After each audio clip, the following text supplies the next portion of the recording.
La expansión de la curva de posibilidades de producción se denomina crecimiento económico y este se produce cuando se da un aumento de la capacidad productiva de la economía. Pero el crecimiento económico tiene un costo de oportunidad, que es el sacrificio actual de bienes de consumo para poder aumentar la producción de bienes de inversión tangibles e intangibles en el futuro. Esto permitirá una mayor acumulación de capital y un mejor nivel de aprendizaje, que permitirán producir mayor cantidad de bienes de consumo en el futuro. ¿Cuáles son los factores del crecimiento económico? Los factores productivos, el progreso tecnológico y la capacidad de ahorro de la población. Durante muchos años se consideró al trabajo y al capital como los factores productivos básicos, aunque algunos pensadores clásicos también incluían a la tierra como un factor limitativo de la producción. Los modelos modernos introducen también a los recursos renovables. El mejor aprovechamiento de estos recursos y la utilización de los recursos nuevos no explotados es trascendental en las teorías del crecimiento económico. La economía crece cuando el producto medio obtenido por cada factor aumenta, ya que aumenta la productividad, por ejemplo, la productividad del trabajo. La productividad del trabajo es una relación matemática entre la cantidad de producto obtenido y la mano de obra utilizada. Esta relación puede incrementarse incorporando tecnología, mano de obra, y con ello se logra un aumento del producto. ¿Cuáles son las causas que mejoran la productividad? La utilización más eficiente de los recursos disponibles, la inversión en equipo productivo, el mejoramiento de capital humano mediante la capacitación de los trabajadores, la permanente inversión en nuevos procesos tecnológicos y la flexibilidad de los factores productivos. La inversión es fundamental para el crecimiento económico, pero esta está condicionada por el ahorro. Una economía que piensa en el futuro ahorra en el presente, sacrificando parte de su consumo actual para aumentar la acumulación de capital, lo que permitirá consumir más e invertir más en el futuro. ¿Cuáles son los costos y los beneficios del crecimiento económico?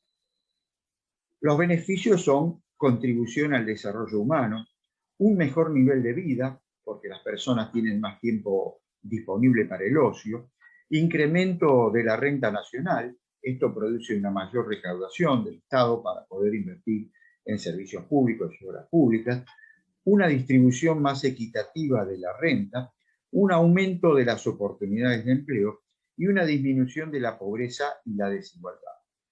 Los costos, como lo venimos mencionando, es un sacrificio del consumo actual para poder acumular capital en el futuro. Un proceso industrial indiscriminado crea externalidades negativas como por ejemplo la contaminación.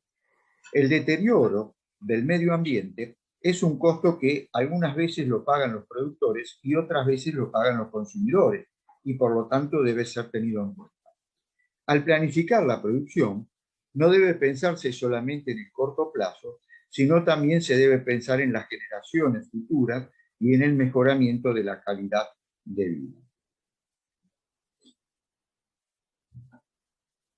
El desarrollo económico en general, el debate sobre el desarrollo económico no solo involucra aspectos cuantitativos, sino también cualitativos, ya que el desarrollo no solamente es crecimiento económico, sino también se necesita de cambios estructurales. Hay distintas versiones sobre el desarrollo económico. Para Samuelson y otros autores, el desarrollo económico es un proceso en el cual un país desarrollado que tiene bajos ingresos per cápita al crecer deja de serlo. Esta es una visión lineal del crecimiento, similar a pasar de la niñez a la adultez. Un país tiene ingresos inferiores a los países industrializados, pero con el tiempo va a crecer económicamente y será desarrollado. En cambio, para Presswich y otros autores, el desarrollo económico es un fenómeno complejo que se traduce en desigualdades, pobreza, estancamiento económico, dependencia, y por eso la solución no pasa solamente por crecer económicamente, sino que tiene que ver con atacar las causas del subdesarrollo. ¿Cuáles son las características de los países subdesarrollados? Tienen bajas rentas per cápita, tienen formas tradicionales de producción muy artesanales con poca tecnología, regímenes de tenencia de tierras muy antiguos, baja capacidad adquisitiva de la población por los bajos salarios, no existen mercados financieros ni crediticios por las bajas tasas de ahorro de la población, el comercio exterior está concentrado en pocos bienes, generalmente bienes primarios o agropecuarios, el deterioro de los precios de las materias primas con relación a los bienes industrializados, las materias primas tienen precios bajos, mientras que los bienes altamente industrializados que tienen que comprar estos países tienen precios crecientes, y esto produce un déficit en la balanza comercial que se ve acrecentado por los intereses crecientes de la deuda externa. El desarrollo económico es un proceso que combina el aumento de la inversión, la innovación tecnológica y el mejoramiento de capital humano. El desarrollo económico implica crecimiento, pero también cambio social global. La variación del ingreso per cápita es un buen indicador de crecimiento económico, pero es insuficiente para medir el desarrollo económico. Las Naciones Unidas, a través de su programa para el desarrollo, elabora el Índice de Desarrollo Humano, IDH, que se basa en 3 indicadores para su cálculo: la esperanza de vida o longevidad, el nivel, la relación entre la alfabetización y la tasa de matriculación, o sea, entre el nivel educacional y la tasa de matriculación, la ocupación de aquellos profesionales, y el ingreso per cápita. Y también, de acuerdo a este IDH, se clasifica a los países en 3 grupos: países de alto desarrollo humano, países de desarrollo humano mediano y países de desarrollo humano bajo. ¿Cuáles son las características del subdesarrollo? Los países subdesarrollados tienen altas tasas de crecimiento de la población. También tienen elevadas tasas de desempleo y subempleo estructural, esto es, empleo negro y empleo con jornadas laborales parciales. Bajas tasas de ahorro, muy bajas con respecto al PBI. Eso es por justamente los bajos ingresos. Índices de distribución de la renta y la pobreza muy desiguales, baja renta per cápita e indicadores de salud y educación muy desfavorables. Vamos a ver ahora ejemplos de países subdesarrollados. Países pobres, estos son llamados subdesarrollados, son monoproductores, el grado de industrialización es bajo y generalmente la producción se limita al sector agrícola con un bajísimo ingreso per cápita. Países en vías de desarrollo son pobres, pero se encuentran en un proceso de acumulación de capitales para desarrollar una estructura industrial y comercial. Países semi-industrializados o de industrialización reciente poseen una industria ya instalada y algún grado de desarrollo, pero han incrementado los niveles de ingreso per cápita y crecen aceleradamente por el proceso de transformación. Países industrializados. En ellos se desarrolló la división y especialización del trabajo. Tienen gran cantidad de bienes de capital dedicados a la producción, sus productos tienen un alto valor agregado y el ingreso es muy superior al de los países anteriores.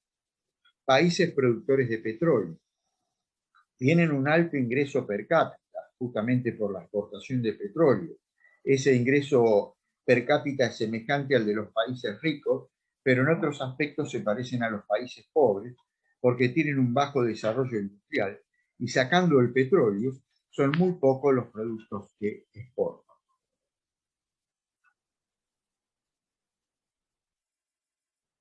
El esquema muestra un obstáculo que impide el desarrollo económico sostenido. En los países pobres, la gente tiene bajos ingresos, por lo tanto no tiene capacidad de ahorro. El bajo nivel de ahorro impide la acumulación de capital para adquirir nuevas maquinarias y aumentar la productividad. La baja productividad conduce a un bajo nivel de renta. Algunos autores sostienen que para romper este círculo vicioso de la pobreza es necesario tomar medidas para aumentar la inversión, mejorar la calificación de los operarios y evitar el crecimiento de la población. Hay algunos conceptos básicos que surgen para romper este círculo vicioso de la pobreza. El ahorro y sacrificio actual, con mala inversión o mal gasto, es negativo para romper el círculo vicioso de la pobreza. El ahorro y sacrificio actual, con buenas inversiones, es positivo, una medida positiva para romper el círculo vicioso de la pobreza. El endeudamiento externo o la inversión extranjera, dirigidos a aumentar la productividad y las exportaciones o el capital humano, es una medida positiva para romper el círculo vicioso de la pobreza. Y finalmente, el endeudamiento o la inversión extranjera, dirigido a actividades suntuarias o no productivas, es una medida negativa. La distribución del ingreso se mide por medio de un modelo teórico que se denomina curva de Lorenz y coeficiente de Gini. ¿De qué se trata este modelo teórico?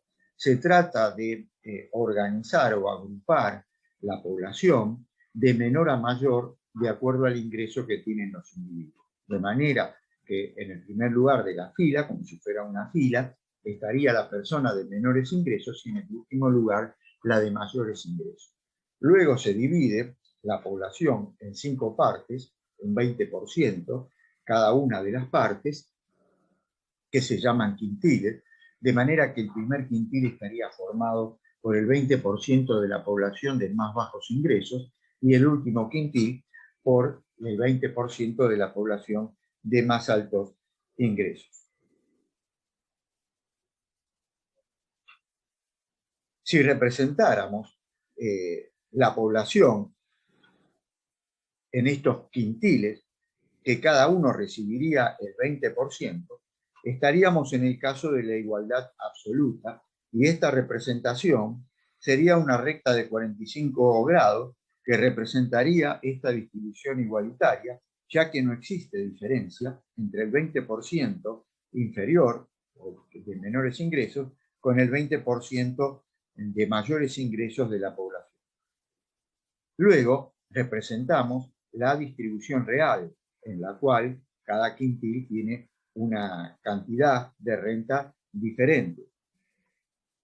Y aquí estamos en presencia de la curva de Lorenz, que es una curva con panza. Cuanto más se aleje la curva de Lorenz de la recta que representa la distribución igualitaria, más desigual será la distribución de la recta.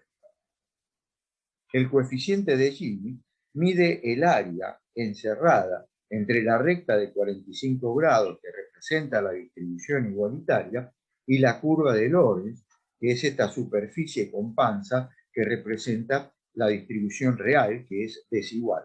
Cuanto mayor sea el área, mayor va a ser el coeficiente de Gini y representa mayor desigualdad. Es decir, cuando este índice, que es el coeficiente de Gini, es más cercano a la unidad, la panza es más grande.